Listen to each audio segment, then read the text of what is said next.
Welcome class 9th again in online classes of biology. Just after your FA2 exam, this is first online class which is going to be held today. One important thing I want to tell you, on Monday your science viva is going to be held. This science viva uh, this science viva is a positive approach towards your board exam. So please attend this viva. Don't miss. Don't be absent. अगर आप absent होते हैं तो अपने marks के लिए जो internal assessment का मार्क्स दिया जाता है उसके लिए आप खुद रिस्पॉन्सिबल होंगे, ठीक है। तो हमारे ख्याल से मंडे को साइंस और मैथ्स का वाइवा है, तो मंडे को साइंस और मैथ्स के मंडे को जो भी टाइम आपके क्लास ग्रुप में जाएगा उस टाइम पे आप निश्चित रूप से प्रेजेंट रहिएगा, ठीक है। हम और विवेक सर 40-40 मिनट का आपका एक बेल लेंगे, उसमें ग्रुप वाइज वाइवा हम कराएंगे।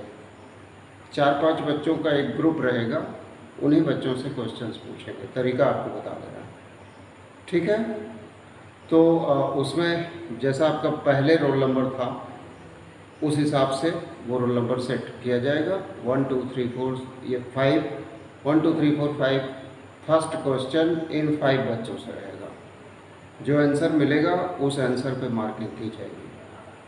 तो मेहनत करिए, खूब अच्छे से पढ़िए, बहुत बढ़िया से तैयारी कीजिए इस वाइवा की, सो S you will obtain maximum mark in this viva. Clear? Best of luck students. Now come to today's online class of biology. Students, at present we are studying chapter number 13, which is why do we fall in. In this chapter why do we fall in, we have studied about diseases. कुछ points एकदम जुबानी आपको गिना दे रहे हैं, वो points आपको भी ऐसे जुबान पे याद होना चाहिए। Students, disease causing organisms are known as pathogens. These pathogens are microbes. They may be bacteria, they may be fungi, they may be viruses, they may be protozoans, all these things, ठीक है। And second thing, diseases are of two types according to their mode of infection, infectious disease and non-infectious disease। इसके अलावा एक तरीके से और disease को divide किया गया है टू पार्ट्स में, एक को एक्यूट डिजीज़ और एक को chronic disease. Acute diseases are those diseases which can take a minimum time to cure.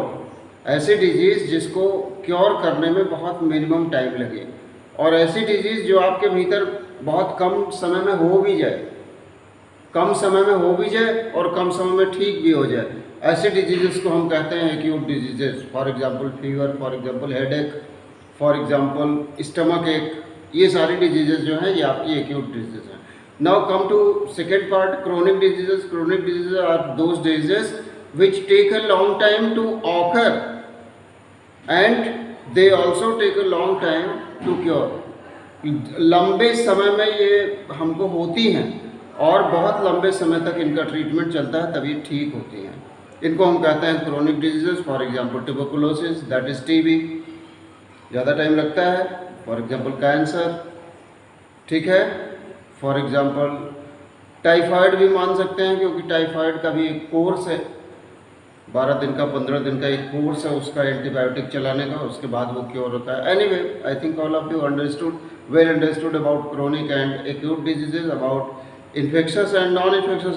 Infectious diseases are those diseases which can spread from one infected person to another healthy person by means of air, water, any intermediate transmitter, or by touch. These are known as infectious diseases. For example, common cold. Diseases caused by viruses are infectious diseases. Clear? Non-infectious diseases are those diseases which cannot spread by touch, by air, by water. एकदम उल्टा कर दीजिए, उसी का reverse. तो वो हो जाएगा नॉन इन्फेक्शस लाइक मलेरिया। ठीक है, अब आगे बढ़ते हैं। आज हम लोगों को जो भी पढ़ना है, today's topic is principle of treatment. Today's topic is principle of treatment, कैसे ट्रीटमेंट किया जाता है किसी डिजीज का। ठीक है students, there are two ways to treat any disease. कोई डिजीज हमको हो गई तो उसके ट्रीटमेंट का दो तरीका हो सकता है। पहला, by minimize the symptoms which came due to occurrence of that disease. उस डिजीज के हमारे भीतर ऑकरेंस से जो सिम्टम्स आ गए हैं, उन सिम्टम्स को हम मिनिमाइज करें, पहली बात। दूसरी बात, to kill the microbes, to kill the pathogens which are responsible for causing of that disease. उन माइक्रोब्स को हम किल करें जिनकी वजह से वो डिजीज़ हुई है। अगर वो बैक्टीरिया की वजह से हुई है तो एंटीबायोटिक्स ले करके, अगर वो प्रोटोजोन की वजह से हुई है तो एंटी प्रोटोजोन ले करके, अगर वो हेलमिंथ की वजह से हुई है तो एंटी हेलमिंथ ले करके, इस तरीके से हम उसका क्योर करें। ठीक है, अब दोनों पार्ट थोड़ा थोड़ा देख लेते हैं। ठीक है, पहला वाला पार्ट जो है वो है बाय रिड्यूसिंग द इफेक्ट। हमारे भीतर कोई भी डिजीज जब ऑकर करती है तो मेन जो उसका सिम्टम आता है वो इन्फ्लेमेशन आता है, इन्फ्लेमेशन। और उस इन्फ्लेमेशन की वजह से उस पर्टिकुलर ऑर्गन में वो पेन होता है। तो inflammation and pain, these are two symptoms arises due to presence of pathogen in our body. तो अगर हम इनको मिनिमाइज कर दें, पेन को मिनिमाइज कर दें और इन्फ्लेमेशन को मिनिमाइज कर दें, तो पहला वाला जो टारगेट है वो हम अचीव कर लेंगे by reducing the effect of that pathogen of that disease. ठीक है, अब उसमें एक चीज़ हम बताना चाहेंगे, एक वर्ड है स्वेलिंग, स्वेलिंग, और दूसरा वर्ड है इन्फ्लेमेशन। बहुत बच्चे दोनों को सेम समझ रहे होंगे, दोनों सेम नहीं है, अलग अलग है। Inflammation is another thing and swelling is another thing. Inflammation is swelling with redness, hotness and pain. एक बार फिर से, inflammation is what? Inflammation is swelling with redness, ठीक है, and pain। swelling हो, redness हो और पेन की, एंड वार्मनेस ऑल्सो। यहाँ पे वार्म सेंसेशन भी होता है इन्फ्लेमेशन में, वार्मनेस फील होता है उस एरिया में जिस एरिया में इन्फ्लेमेशन हुआ है। और स्वेलिंग क्या है? स्वेलिंग तो सिंपली किसी चीज़ का बैलून की तरह स्वेल हो जाना, ये स्वेलिंग है। इंजर्ड टिश्यू की वजह से स्वेलिंग होती है। जब कभी चोट लगती है आपको तो उस पर्टिकुलर प्लेस पे स्वेलिंग हो जाती है, वो वहाँ की मस्कुलर टिश्यूज़ हमारी इंजर्ड होती है। ठीक है, तो उस इंजरी की भरपाई करने के लिए WBC वहाँ कलेक्ट होते हैं। Due to this reason swelling occurs.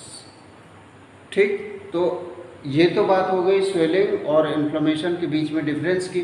आपकी बुक में क्या लिखा हुआ है? आपकी बुक में लिखा हुआ है, based on what we have learn so far it would appear that there are two ways. वही बात लिखी है, दो तरीके हो सकते हैं इसके। But this kind of symptom directed treatment by itself will not make the infecting microbe go away and the disease will not be cured. For that we need to be able to kill off the microbe. ये जो हम लोग पहला जो तरीका अपना रहे हैं बाय रिड्यूसिंग द इफेक्ट, तो हम किस चीज़ के इफेक्ट को रिड्यूस कर रहे हैं? किस चीज़ के इफेक्ट को रिड्यूस कर रहे हैं? हम स्टार बना देते हैं और यहाँ लिखते हैं ये सिम्प्टोमेटिक रिलीफ है। This is known as symptomatic relief, symptoms के बेस पे रिलीफ। और सिम्टम्स वो हैं जो हमको दिखाई देते हैं, सिम्टम्स उनको कहेंगे यहाँ पे जो हमको दिखाई देते हैं, वो सिम्टम। ठीक, तो सिम्प्टोमेटिक रिलीफ हम यहाँ पे दे सकते हैं इफेक्ट को रिड्यूस करने के लिए, लेकिन ये क्योर नहीं है। This is not cure. Cure कैसे होगा? By killing the microbe, by killing the pathogen, इससे क्योर होगा। चलिए थोड़ा सा किलिंग वाले प्रोसेस पे आते हैं। एक क्वेश्चन बहुत पूछा जाता है, बोर्ड में भी पूछा जाता है, और आपके ऐसे 1 आने वाला है आपका बहुत जल्दी, ऐसे 1 एग्जाम समेटिव असेसमेंट, तो उसके लिए भी इम्पॉर्टेंट है, फाइनल के लिए भी इम्पॉर्टेंट है। इस चैप्टर से एक बहुत important question, why it is easy to prepare antibacterial but it is very difficult to prepare antiviral. मतलब एंटीबैक्टीरियल मेडिसिन, एंटीबैक्टीरियल केमिकल बनाना, प्रिपेयर करना बहुत इजी है, लेकिन antiviral chemical, antiviral drug, antiviral medicine prepare करना बहुत मुश्किल है। क्यों? What is the reason behind that? समझाते हैं। जो बैक्टीरिया होता है, बैक्टीरिया किस किंगडम में आते हैं? मोनरा में। मोनरा में आते हैं, ऑल बैक्टीरिया इसी में है, ठीक है।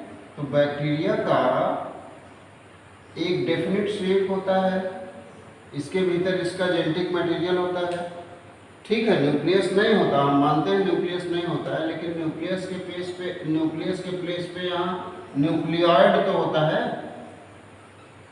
न्यूक्लियॉइड होता है अपना, इनके पास माइटोकॉन्ड्रिया होता है, अपना गोल्गी एपरेटस होता है, अपना राइबोसोम होता है, अपना सेंट्रियोल होता है। इस अगर वो ग्रीन बैक्टीरिया है तो इसके पास अपना प्लास्टिड भी होगा, बीजी एल्गी अगर है तो अपना प्लास्टिड भी होगा, ये सारी चीज़ें होती है ना। तो what I want to tell you that all members of kingdom Monera, that is the bacteria, they are having all cellular apparatus inside them. All cellular apparatus are present inside bacterial cell, and due to presence of these cellular apparatuses, bacteria has its own metabolism. Bacteria has its own catabolism and anabolism. Bacteria is able to produce energy by itself for its metabolism, for its activities. ये बात समझ में आ रही है? तो हम क्या करते हैं, हम बैक्टीरिया के मेटाबॉलिज्म की, बैक्टीरिया के डिवीज़न की, बैक्टीरिया में रिप्रोडक्शन की जो टेक्नोलॉजी है, जो मेथड है, उसको हम स्टडी कर लेते हैं, और उसको स्टडी करके ऐसा केमिकल यहाँ पे हम डाल देते हैं, ऐसा मेडिसिन ये प्रिपेयर कर लेते हैं जो इसके भीतर के इस जेनेटिक मटेरियल को किल कर दे। जब जेनेटिक मटेरियल किल हो जाएगा तो बैक्टीरिया अपने आप किल हो जाएगा, वो रिप्रोडक्शन नहीं कर पाएगा किसी भी तरीके से, एसेक्सुअली, सेक्सुअली, किसी भी तरीके से रिप्रोड्यूस नहीं कर पाएगा, और एक ही बैक्टीरिया है तो वो ख़त्म हो जाएगा, ठीक। लेकिन तो इसलिए एंटीबायोटिक बनाना आसान है। अब एंटीवायरल बनाना क्यों नहीं ईजी है? Because viruses don't have any cell, viruses don't have their own metabolism, they don't have their own metabolism. तब कैसे ये सरवाइव करते हैं? वायरसेस जिन लिविंग सेल्स पे डिपेंड हो जाते हैं, जिन लिविंग सेल्स पे अटैक करते हैं, उन लिविंग सेल्स के मेटाबॉलिज्म को अपना मेटाबॉलिज्म बना लेते हैं। तो हम अगर कोई ड्रग एंटीवायरल प्रिपेयर करें भी तो किस पे अटैक करने के लिए करें? अपने टिश्यू पे, क्योंकि वायरस जब अटैक करेगा, मान लीजिए हमारी बॉडी पे अटैक कर रहा है, तो वो हमारी सेल्स को, हमारी सेल्स के मेटाबॉलिज्म को अपना मेटाबॉलिज्म बना लेगा। हमारे सेल के भीतर जो फूड है उस फूड को यूटिलाइज करेगा अपने रिप्रोडक्शन के लिए, अपनी ग्रोथ के लिए, अपना नंबर इंक्रीज करने के लिए। हमारी सेल के भीतर के जो मटेरियल है, जो न्यूट्रिशनल मटेरियल है, उस मटेरियल को वो यूज़ करेगा, ठीक है। जबकि बैक्टीरिया ऐसा नहीं करता है, बैक्टीरिया पहले अपना ग्रोथ खुद करता है, 2, 4, 10, 20, 100, 200 अपने खुद बनता है पहले अपने मेटाबॉलिज्म से। उसके बाद ये होस्ट के सेल को डीएक्टिवेट करता है, जिससे हमको परेशान हो। लेकिन वायरस तो सबसे पहले जब वायरस अटैक करेगा तो वो हमारी बॉडी के उस सेल के मेटाबॉलिज्म को अपना मेटाबॉलिज्म बना लेगा। अब हम अगर कोई ड्रग बनाते हैं एंटीवायरल ड्रग, तो हमको अपने खुद के मेटाबॉलिज्म के अगेंस्ट बनाना होगा। इट इज़ नॉट पॉसिबल, हम ऐसा करेंगे नहीं। It is the reason because of which antiviral medicine, making of antiviral medicine is very tough task, whereas making or preparing antibacterial medicine is very easy comparatively. Clear? Now students, about principle of prevention we will study in next online class. Principle of the prevention we will study in next online class. Your today's homework is revise page number 182 to 184। इसको जरूर revise करिए क्योंकि बहुत ही difficult chapter है। जितना ही पढ़ेंगे उतना ही आपको इजी लगेगा। क्लियर?